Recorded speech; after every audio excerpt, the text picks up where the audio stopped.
HTML Code Explanation। Doctype HTML declaration ये बताता है कि यह डॉक्यूमेंट एक HTML5 डॉक्यूमेंट है। HTML एलिमेंट एक HTML पेज का रूट एलिमेंट है। हेड एलिमेंट HTML पेज की मेटा इन्फॉर्मेशन को कंटेन करता है।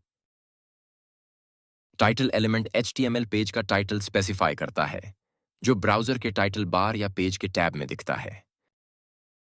बॉडी एलिमेंट डॉक्यूमेंट के बॉडी को डिफाइन करता है और यह सभी विजिबल कंटेंट्स जैसे headings, paragraphs, images, hyperlinks, tables, lists आदि के लिए कंटेनर है।